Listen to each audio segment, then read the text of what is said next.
Pinakamalinis. Meron bang, is there such a thing as pinakamalinis na budget? Baka ibig nilang sabihin wala na daw pork barrel.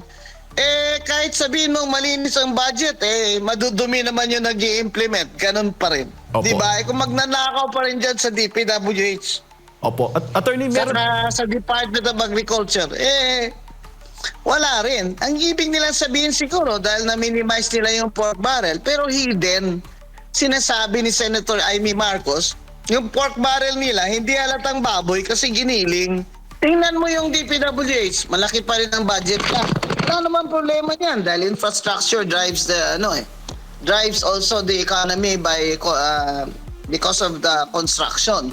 Pero kung titingnan mo, dapat dinisclose nila sa atin, alin dyan? Ang sinasabi kasi nila, wala na daw flood control projects except doon sa may mga foreign funding. Hindi naman nila sinasabi sa atin, alin doon ang may foreign funding para ma-monitor din ng mga bansang inutangan nila. Ibig sabihin, nangungutang pa rin ang administrasyon ni BBM.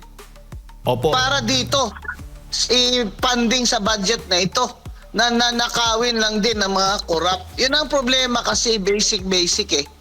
We are a poor country. Tapos ganyan kalaki ang budget nyo, 6.7 trillion, di deficit pa rin. Kasi ang sabi nga ni Secretary Recto, 1.6 trillion pa ang utang na babayarin dyan bawat taon-taon. Di deficit yan. Saan nila kukunin yan? Di sa taxes natin. Pinipilit nila tayo lagi sa VAT na yan ng 12% Ayaw ni Recto ibaba ng 10%. Dahil tayo ang nagbabayad ng utang ng administrasyon ni BBM na puro magnanakaw. Hindi nila, mga kababayan, nililin lang tayo nito ni BBM Nililin lang niya tayo. Akala niya talaga napakatanga na ng mga Pilipino. Ngayon lang siya nakaramdam na lame duck president na siya sa midterm niya kasi itong social media, ito ang malaking tulong sa atin na tayo'y nagpoprotesta sa mga pagnanakaw nila. Kaya huwag nyo silang lubayan. Huwag kayong maniwala dyan. Nasabi nila, this is the cleanest budget. Niwala ako sa inyo. Ibig nyo sabihin, wala kayong insertion during the BICAM. Talaga? Tawag na nga ninyo, amendment Sabi ni Risa Ontiveros, wala daw siyang insertion.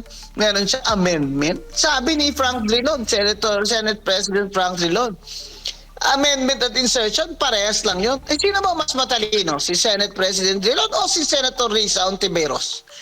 Ang hirap talaga itong ginagawa tayong bobo kaya sawang-sawa na ako.